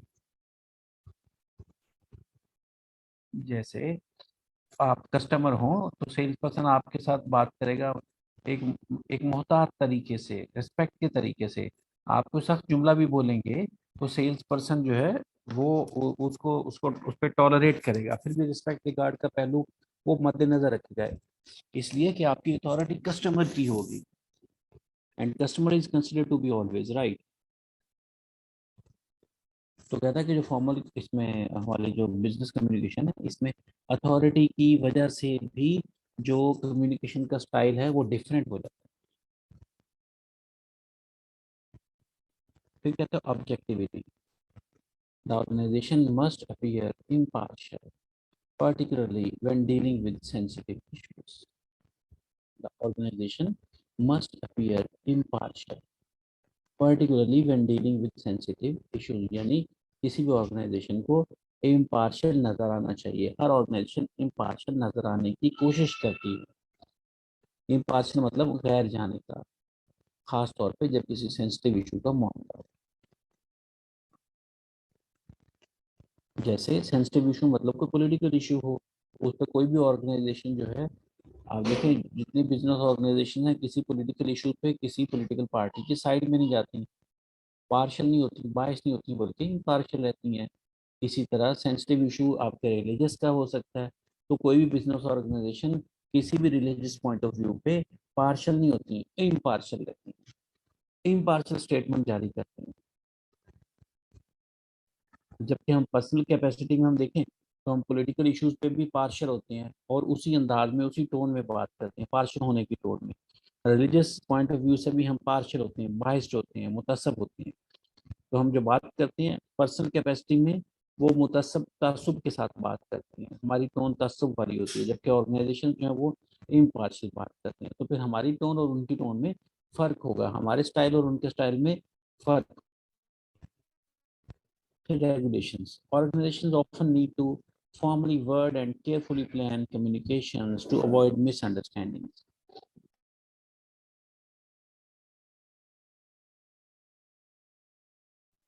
कि जो ऑर्गेनाइजेशन है वो अपने अल्फाज के चुनाव में बहुत मोहतात होती हैं ताकि मिसअंडरस्टैंडिंग से बचा जा सके, as they are constrained by legal and regulatory requirements such as when contacting customers or employees। के कहते हैं कि उनके ऊपर जो है वो लीगल कंस्ट्रेंट्स होती हैं, पाबंदियां होती हैं। तो खासतौर पर जब वो एम्प्लॉयज़ या कस्टमर के साथ एग्रीमेंट कर रहे हों, तो जो बिजनेस ऑर्गेनाइजेशन होती हैं वो अपने अल्फाज के चुनाव में बड़ा मुहतात होती हैं, क्योंकि उनको किसी किस्म की कानूनी कार्रवाई का सामना करना पड़ सकता है। अल्फाज के गैर मुहतात चुनाव से उन्हें किसी किस्म की कानूनी पाबंदी का सामना करना पड़ सकता है, इसलिए उनकी टोन मुहतात होती है। हम अपनी पर्सनल लाइफ में कदरे गैर मुहतात होते हैं। Effectiveness. Business communication are more likely to convey the message effectively when targeted and brief rather than excessive or inappropriate। यानी जो बिजनेस कम्युनिकेशन का एक ऑब्जेक्टिव होता है ना, मकसद होता है, वो इफेक्टिवनेस होता है। जैसे एक सेल्स पर्सन जो है उस वो जब कम्युनिकेट करता है अपने कस्टमर से, तो उसका ऑब्जेक्टिव मकसद होता है इफेक्टिवनेस के, मेरी कम्युनिकेशन इफेक्टिव हो, यानी मैं अपने कस्टमर को कोई चीज़ बेच दूं, जब भी उसकी कम्युनिकेशन इफेक्टिव होगी। तो फिर उसकी टोन, उसका लबो लहजा, उसका स्टाइल इस बात की गुमाजी कर रहा होगा, इस बात को मद्देनजर रखे हुए होगा कि कोई मैं ऐसी बात ना करूं जो कस्टमर को नागवार गुजरे, जिससे कस्टमर पैनिक हो जाए, जिससे कस्टमर चला जाए, बल्कि मैं कस्टमर को कन्विंस कर लूं। तो फिर उसकी टोन, उसका लहजा जो है, उसका स्टाइल डिफरेंट होगा पर्सनल कम्युनिकेशन से। efficiency, succinct and focused messages, avoid wasted time for both sender and receiver। यानी कहता है कि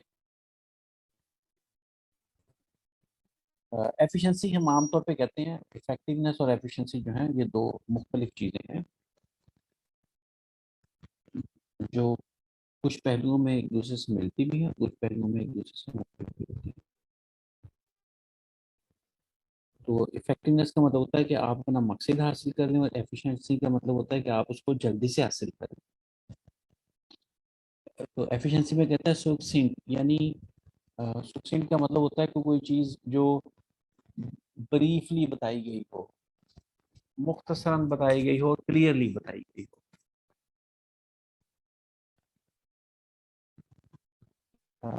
स्टूडेंट मैसेज स्क्रीन शो नहीं हो रही, क्या स्क्रीन किसी को भी शो नहीं हो रही? Should I share it again?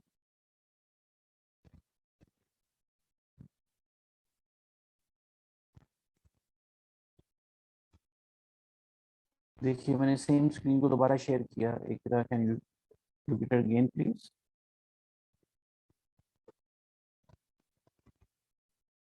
चलिए ओके।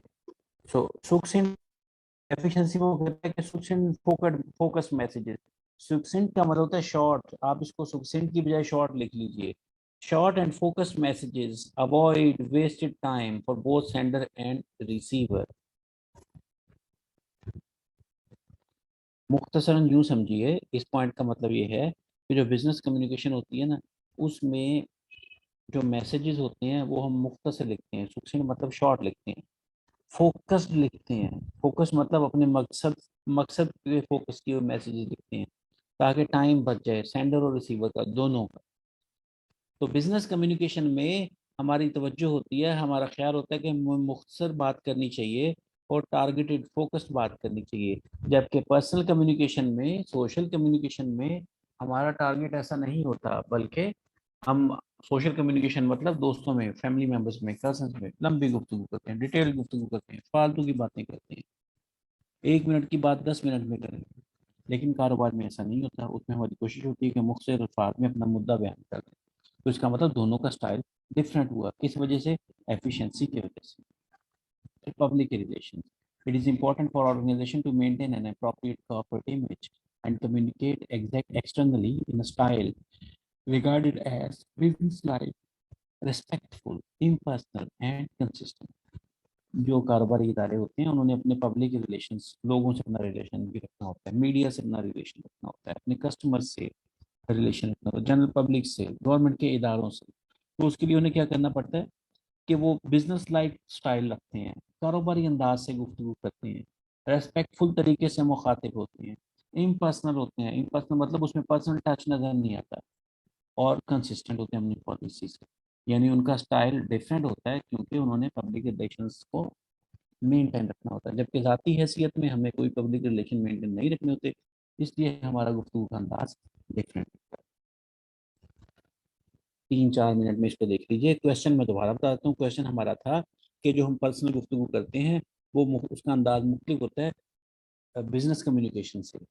यानी बिजनेस कम्युनिकेशन का अंदाज मुख्तलिफ होता है, पर्सनल का मुख्तलिफ होता है। किन बातों की बुनियाद पे होता है वो पॉइंट हमने पढ़े, 3-4 मिनट में देख लें फिर आगे चलेंगे।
जी students, any question?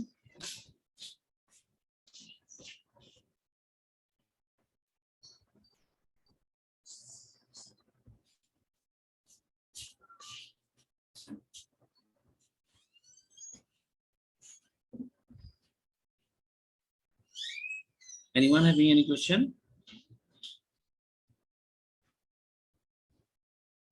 No, sir. So I believe no question at all.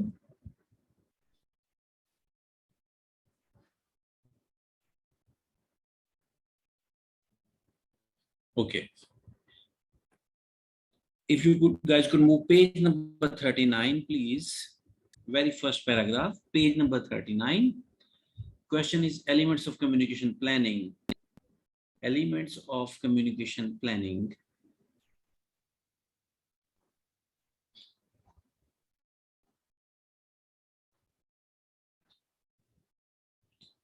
याद रखिए, ये कम्युनिकेशन के एलिमेंट्स नहीं हैं, बल्कि कम्युनिकेशन प्लानिंग के एलिमेंट्स हैं।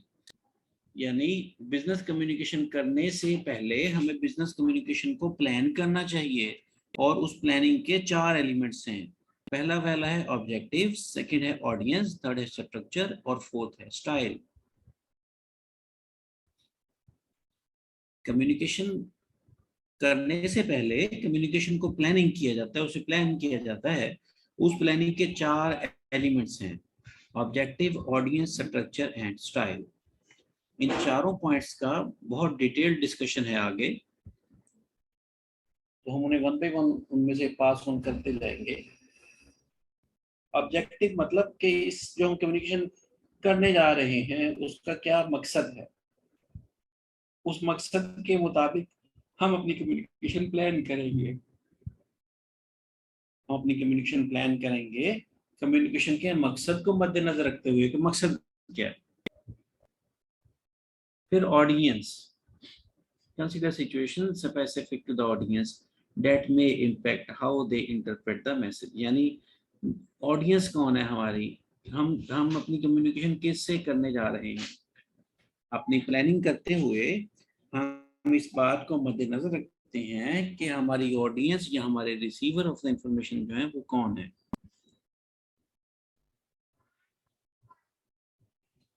फिर तीसरा है स्ट्रक्चर, हमारी कम्युनिकेशन का स्ट्रक्चर क्या होगा, कौन सा पैराग्राफ पहले लिखेंगे, कौन सा बाद में लिखेंगे, उसको सैल्यूटेशन कैसे करेंगे।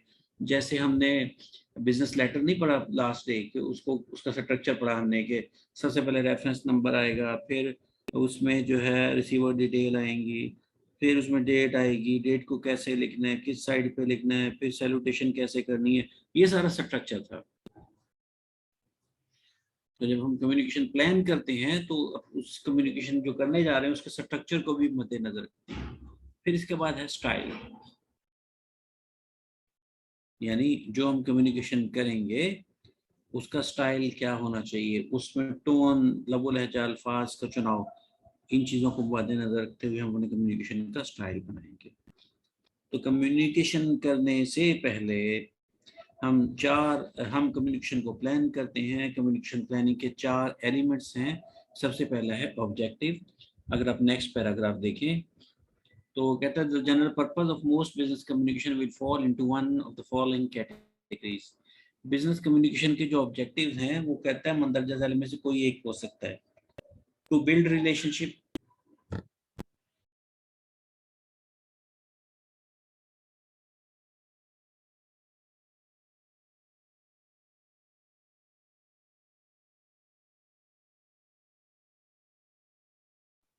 सबसे पहले हम देखेंगे, ये हमने अपने जो चैप्टर 1 है उसमें भी पढ़ रखा।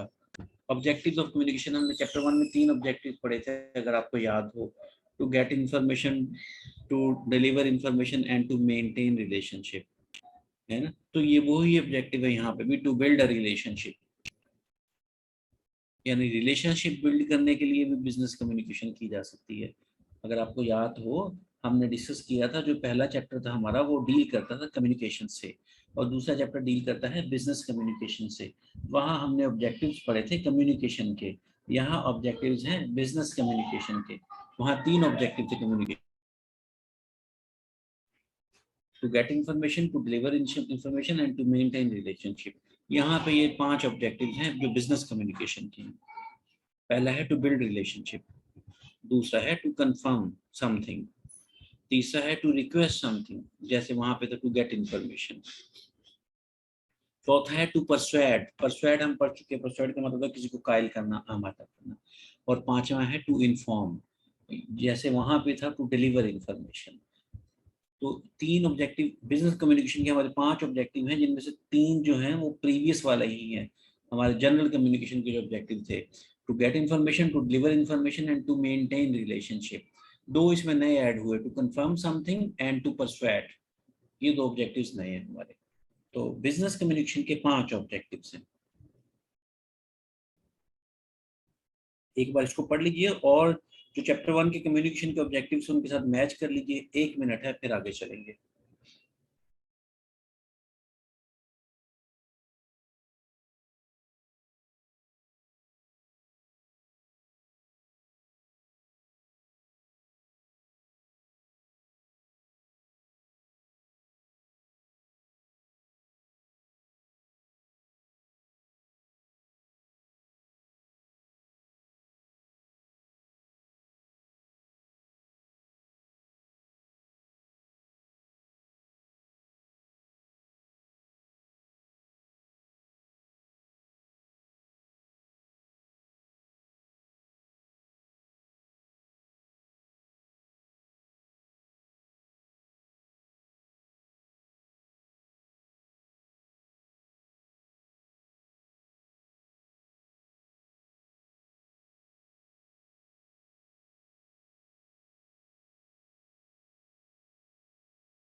जी स्टूडेंट्स, क्लियर है? दोनों में फर्क समझ आ गया?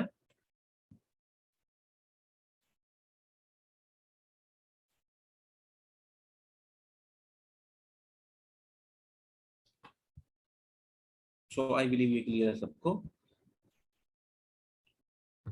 तो हम पढ़ रहे थे कि बिजनेस कम्युनिकेशन को करने से पहले हमें बिजनेस कम्युनिकेशन प्लान करनी होती है, और उस प्लानिंग के 4 कंपोनेंट हैं। पहला है ऑब्जेक्टिव। तो हम ये देखते हैं कि जो हम कम्युनिकेशन करने जा रहे हैं इसका ऑब्जेक्टिव क्या है, मकसद क्या है, क्या रिलेशनशिप मेंटेन करना मकसद है, क्या कोई इंफॉर्मेशन पास ऑन करनी है, कोई इंफॉर्मेशन कलेक्ट करनी है, किसी को कायल करना है, या किसी से रिक्वेस्ट करनी है। तो कम्युनिकेशन प्लान करते हुए इस बात को मद्देनजर रखते हुए अपनी प्लानिंग करते हैं।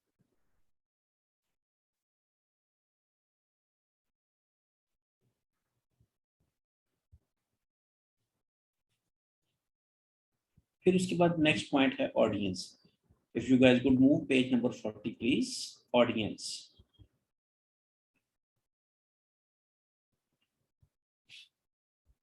कहता है कि कम्युनिकेशन आपने कैसे करनी है, किस अंदाज में करनी है, ये हम सोचते हैं प्लानिंग करते हुए।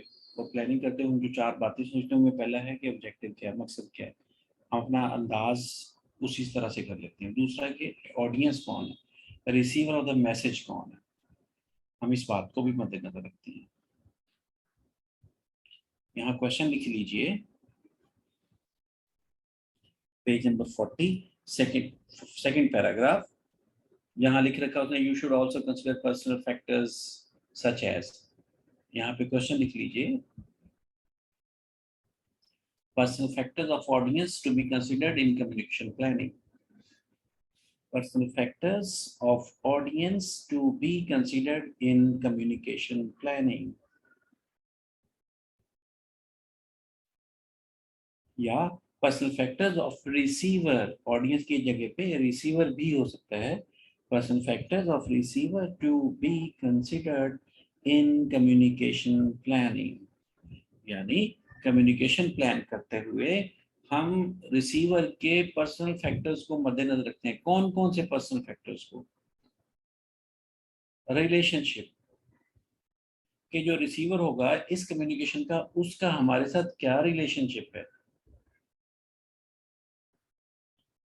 जैसे जब आपने कोई कम्युनिकेशन करनी हो अपने फादर से, तो आप उस रिलेशनशिप को मद्देनजर रखते हुए अपनी कम्युनिकेशन प्लान करते हैं कि मुझे उनसे क्या बात करनी है और किस अंदाज में बात करनी है। अगर आपको कम्युनिकेशन करनी हो किसी दोस्त से, भले मैसेज वही हो, तो आपका अंदाज डिफरेंट होगा। कम्युनिकेशन करेंगे अपने भाई से तो अंदाज डिफरेंट होगा। तो जब कम्युनिकेशन प्लान करें तो इस बात को मद्देनजर रखते हैं कि जो रिसीवर है उसका आपके साथ रिलेशनशिप क्या है। फिर वर्क एनवायरनमेंट,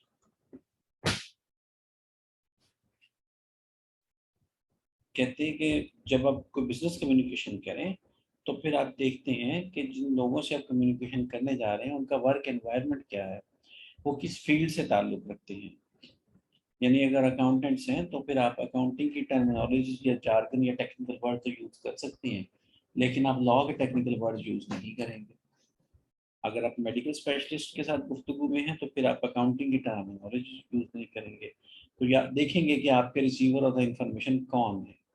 अगर अकाउंटेंट हैं तो आप फिर अपनी गुफ्तगू में प्रॉफिट रिकंसिलिएशन, बैंक रिकंसिलिएशन के अल्फाज का इस्तेमाल कर सकते हैं। अगर वो डॉक्टर हैं तो ये अल्फाज का इस्तेमाल नहीं करेंगे। अगर आपके रिसीवर, आपके ऑडियंस जो हैं वो लॉयर्स हैं तो फिर आप उनके सामने जो है वो मेडिकल टर्मिनोलॉजीज, अकाउंटिंग टर्मिनोलॉजीज का इस्तेमाल नहीं करेंगे। तो तीसरा फैक्टर वो कहता है रिसीवर के बारे में उसका education. Avoid patronising a well educated receiver, यानी हम मद्देनजर रखेंगे जो हमारा रिसीवर है उसकी एजुकेशन कैसी है, क्या है। इस बात को हम ऑलरेडी मद्देनजर रखते हैं अनकॉन्शियसली कि जब हम देखते हैं किसी से गुफ्तगू करना हो जो हमें देखने में बंदा अनपढ़ नजर आता हो, कम पढ़ा लिखा नजर आता हो, तो फिर हम अपने अल्फाज में कोशिश करते हैं क्योंकि इंग्लिश का लफ्ज ना बोलें कि उसको समझ नहीं आएगा। कोई रीजनल लैंग्वेज जैसे सिंधी, पंजाबी या पश्तो लैंग्वेज बोलने वाला बंदा हमें नजर आ रहा हो, तो फिर हम कोशिश करते हैं कि उसके साथ उस रीजनल लैंग्वेज में बात की जाए, ना कि आप कोई इंग्लिश या उर्दू के अल्फाज में करें।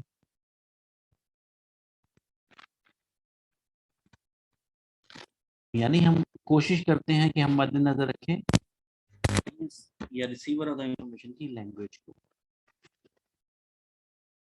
फिर attitudes and interest, consider the recipients general outlook and interest including culture and religion. जो रिसीवर ऑफ द इंफॉर्मेशन है हम कोशिश करते हैं कि उसके कल्चर और रिलीजन के बारे में मालूमात रखें, फिर उससे गुफ्तगू करें। ये मालूमात क्यों रखनी चाहिए? इसलिए रखनी चाहिए कि कहीं ऐसा ना हो कि आप कोई ऐसी बात करते हैं जो उसके रिलीजियस बिलीव्स, उसके मजहबी अकायद के खिलाफ हो। हमारे यहाँ हमारे ही मज़हब में मुख्तलिफ फ़िरके मौजूद हैं, तो हम जब गुफ्तगू करें क्लास में एज अ टीचर में, मुझे गुफ्तगू करते हुए ये मेरी रिस्पॉन्सिबिलिटी है कि मैं इस बात को मद्देनज़र रखूं कि कोई ऐसी बात ना करूं जो जिससे किसी भी स्टूडेंट के मजहबी अकायद या फ़िरके के अकायद मजरूह हों। तो वो कहता है कि आप जो है कोशिश करें कि आप जो रिसीवर्स हैं उनके, आपको रिलीजन के बारे में, कल्चर के बारे में आइडिया हो। कुछ बातें किसी कल्चर में जो हैं वो फॉरबिडन, ममनू होती है और किसी कल्चर में ममनू नहीं होती, तो फिर आपको मद्देनजर रखना चाहिए उस कल्चर को। कहीं ऐसा ना हो कि आपको उनकी उनकी जो है कोई कवानीन की, उनके रसूम और रिवाज की, ट्रेडिशन की कहीं खिलाफ वर्जी कर लें। फिर एज, जब आप कम्युनिकेशन करते हो तो आपको रिसीवर की एज के बारे में को भी मद्देनजर रख लेना चाहिए। हम ऐसा करते भी हैं लेकिन हमने कभी पढ़ा नहीं था इस बात को, आज पढ़ भी लिया। हम ऐसा ही करते हैं, जब आप किसी बच्चे से गुफ्तगू करते हैं तो आप बच्चे के लेवल पे गुफ्तगू कर रहे होते हैं। आप उसको उसके लेवल पे जाके सादा अल्फाज में बात समझाने की कोशिश करते हैं। आप किसी बड़े के लेवल पे गुफ्तगू, बड़े की एज से गुफ्तगू करेंगे तो उसके लेवल पे गुफ्तगू करेंगे। अगर आप किसी 60 ईयर्स प्लस बंदे से गुफ्तगू करने जाएंगे तो फिर आप उस, और आपको कंप्यूटर के बारे में गुफ्तगू करनी है तो फिर आप उनको रैम, रोम और हार्ड ड्राइव के हिसाब से बात नहीं करेंगे, इन अल्फाज के साथ बात नहीं करेंगे। आपको पता होगा कि इनको हार्ड ड्राइव या रैम रोम के बारे में इंफॉर्मेशन नहीं होगी। फिर आप इन अल्फाज के बिना गुफ्तगू करेंगे, इन अल्फाज को इस्तेमाल किए बिना गुफ्तगू करेंगे, और हम ऐसा ही करते हैं।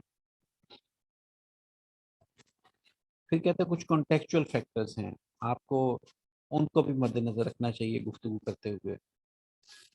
कॉन्टेक्चुअल फैक्टर्स, कॉन्टेक्स्ट हमने पढ़ रखा कि कॉन्टेक्स्ट का मतलब बैकग्राउंड होता है, इससे पहले हमने डिटेल में पढ़ा चैप्टर 1 में। तो कॉन्टेक्चुअल फैक्टर दो तरह के होते हैं, रिसीवर के कॉन्टेक्चुअल फैक्टर दो तरह के होते हैं, फिजिकल और साइकोलॉजिकल। फिजिकल कॉन्टेक्चुअल फैक्टर्स में कहता है कि आप, कई दफ़ा होता है कि हम किसी, हम हमारा कोई दोस्त, हमारा कोई फैमिली मेम्बर है और हमें पता होता है कि उसका मोबाइल ख़राब है, उसके स्पीकर ठीक नहीं है। तो फिर जब हमें पता होता है उसका स्पीकर मोबाइल का ठीक नहीं है, तो फिर हम कोशिश करते हैं गुफ्तगू करते हुए थोड़ा लाउडली बोलें। या वो जिस एरिया में जॉब करता है, जिस ऑफिस में जॉब करता है, जो जहाँ पे उसकी सीट है वहाँ पे सिग्नल कम जाते हैं। तो फिर हम क्या करते हैं कि कोशिश करते हैं पहले उसको मैसेज करने के, भाई मैं ज़रा बात करनी है, अपनी जगह से बाहर हो। ठीक है। तो वो कह रहा है यहाँ पे faults in the communication medium, जैसे broken microphone in a phone headset. तो जब आप बात कर रहे हो रिसीवर के साथ तो उसके फिजिकल फैक्टर्स को भी मद्देनजर रखते हैं, जैसे उसका फोन ठीक है, उसके फोन में मसला तो नहीं है, जहाँ पे वो मौजूद होता है वहां पे सिग्नल आते नहीं आते।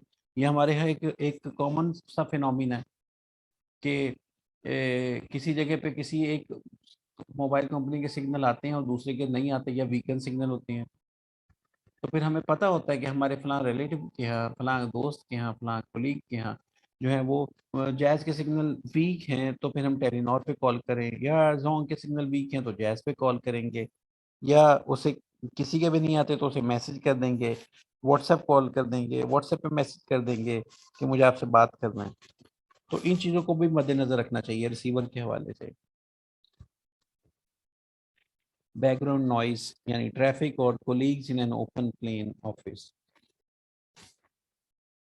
यानी अगर आपके आपका कोलीग किसी ऐसी जगह मौजूद है जहाँ बैकग्राउंड में शोर है, या ऑफिस में मौजूद है जहाँ गिरदनवा में और काफ़ी सारे लोग मौजूद हैं, तो फिर आप इस बात को मद्देनजर रखते हुए गुफ्तगू करते हैं कि उसको बात समझ नहीं आई तो आपको रिपीट करनी चाहिए, या आपको रुक रुक के बात करनी चाहिए कि उसको समझ आ जाए, ऐसा ना हो कि बात कोई लफ्ज़ वो स्किप कर जाए।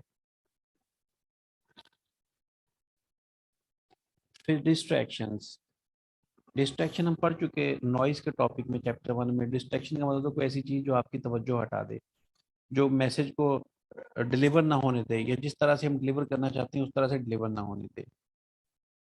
तो कहता है जो आपका रिसीवर है उसकी डिस्ट्रैक्शन को भी आपको मद्देनजर रखना चाहिए कि वो किसी डिस्ट्रैक्शन का सामना तो नहीं उसे करना पड़ेगा, जैसे अनकंफर्टेबल सीटिंग, जैसे running meetings at lunch time, यानी आप लंच टाइम पे मीटिंग कॉल कर लें और फिर आप ये उम्मीद रखें कि आपके जो रिसीवर्स हैं वो उस मीटिंग के पार्टिसिपेंट्स हैं, वो आपकी बात तवज्जो से सुन रहे होंगे। नहीं, उनका ध्यान तो लंच आवर्स में हो सकता है, हो भी सकता है, नहीं भी हो सकता। आपको स्टडी करना है, अगर हो सकता है तो फिर आपको मीटिंग पोस्टपोन कर देना है, अगर नहीं हो सकता तो फिर आप मीटिंग कंटिन्यू रख सकते हैं। तो इन फैक्टर्स को मद्देनजर रखना चाहिए। फिर नेक्स्ट पेज पे कहता है साइकोलॉजिकल फैक्टर्स, उसके साइकोलॉजिकल कॉन्टेक्चुअल फैक्टर्स, यानी क्या आपका जो रिसीवर ऑफ द इंफॉर्मेशन है, जिससे आप मुखातिब होने जा रहे हैं, जिससे बात करने जा रहे हैं, जिसको कम्युनिकेट करने जा रहे हैं, वो परेशान तो नहीं है। और हम ऐसा करते भी हैं पर्सनल लाइफ में अपनी में। अगर कोई बंदा परेशान हो तो हम उससे देखते हैं ये बात करना चाहिए या नहीं करना चाहिए, अभी करना चाहिए या बाद में करना चाहिए, या अगर अभी करना लाजिम है तो किस अंदाज में बात की जाए। ये साइकोलॉजिकल फैक्टर हम उसका कंसिडर कर रहे होते हैं। किसी स्ट्रेस में तो नहीं है, कोई प्री ऑक्यूपेशन ऑफ माइंड तो नहीं है, यानी जहन में कोई बहुत ज़्यादा सोचों का गलबा तो नहीं है, इसके पास पहले से करने का बहुत सारा काम हो तो फिर हम उसे नया काम देने से पहले सोचेंगे कि बंदा परेशान ना हो जाए। या कोई ऐसी गुफ्तगू आप किसी के साथ करना करें लेकिन आपको पता हो कि ये गुफ्तगू किसी की प्रेजेंस में नहीं करनी चाहिए, बल्कि इसको कॉन्फिडेंशियल गुफ्तगू है, इसको कॉन्फिडेंशियलिटी में करना चाहिए, प्राइवेसी में करना चाहिए। इस बात को मद्देनजर रखेंगे। क्या दूसरों की मौजूदगी में गुफ्तगू करने से रिसीवर को फर्क पड़ सकता है? कोई एम्बेरसमेंट उठानी पड़े तो उस गुफ्तगू को किसी की प्रेजेंस में नहीं करेंगे। तो ऐसा होता भी है, हम बहुत सारी गुफ्तगू अपनी पर्सनल लाइफ में करते हैं जो कुछ लोगों की मौजूदगी में नहीं करते। अगर लोग मौजूद हों और गुफ्तगू करना लाजिम हो तो हम किसी जिससे गुफ्तगू करना हो उसको हाथ से पकड़ के एक साइड पे ले जाते हैं। फिर कहते हैं कंसंट्रेशन इन एनर्जी लेवल्स। कुछ लोग होते हैं जो स्लो स्टार्टर होते हैं, यानी सुबह में उनकी एनर्जी लेवल डाउन होते हैं, वो with the passage of time वो एनर्जी पकड़ते हैं। और कुछ लोग होते हैं जो सुबह में फुली एनर्जेटिक होते हैं। तो फिर जब आप अपने समझिए आपके पास दो तरह के सबऑर्डिनेट्स हैं, एक वो जो सुबह में फुल ऑफ एनर्जी होते हैं, तो फिर as a manager as a boss आपको चाहिए कि उन्हें मॉर्निंग में ज़्यादा काम दें, कि आपको पता है कि with the passage of time as soon as day will pass on उनका एनर्जी लेवल डाउन होता जाएगा और उनकी एफिशिएंसी, उनकी आउटपुट, उनका रिजल्ट, उनका काम कम होता चला जाएगा। तो फिर आप उनके एनर्जी लेवल को तो चेंज नहीं कर सकते, बूस्ट नहीं कर सकते, स्विच नहीं कर सकते, एक्सेलरेट नहीं कर सकते, रेस नहीं दे सकते, लेकिन जिस टाइम पे उनका एनर्जी लेवल पीक पे है उनसे उस टाइम में मैक्सिमम काम ले सकते हैं। यानी आप अपनी ऑडियंस को, रिसीवर ऑफ इंफॉर्मेशन को आप मद्देनजर रखेंगे, जब भी ये फायदा होगा। या कुछ लोग आपको पता होता है कि स्लो स्टार्टर है आपका सबऑर्डिनेट, यानी मॉर्निंग में इतना काम नहीं करेगा लेकिन दिन गुजरने के साथ ये काम अपना बढ़ता बढ़ाता जाएगा। तो फिर आपकी कोशिश होगी कि सुबह में उसे इतना काम ना दें, आप दिन में ना 4 में सेकेंड हाफ में उससे ज़्यादा काम देंगे। ये कब होगा? जब आप उसके साइकोलॉजिकल फैक्टर्स को मद्देनजर रखते हुए होंगे। हम पढ़ रहे थे कि elements of communication planning, communication करने से पहले जो कम्युनिकेशन प्लानिंग की जाती है उसके 4 एलिमेंट, ऑब्जेक्टिव हमने पढ़ लिया 5 होते हैं, और ऑडियंस यानी जो रिसीवर है उसे भी हम मद्देनजर रखेंगे। किन बातों की वजह से, वो बातें भी हमने पढ़ ली। इनको आप लोग एक बार रिवाइज कर लीजिएगा। रिटर्न कम्युनिकेशन में हमारा लेटर का टॉपिक वही रहेगा जो लास्ट वीक में था। कल इंशाल्लाह हम उस लेटर को भी डिस्कस करेंगे और आगे भी पढ़ेंगे। अगर कोई क्वेश्चन हुआ इस टॉपिक में तो कल डिस्कस करेंगे। That's all for today. Take care of yourself. See you on tomorrow, inshallah. Allah Hafiz.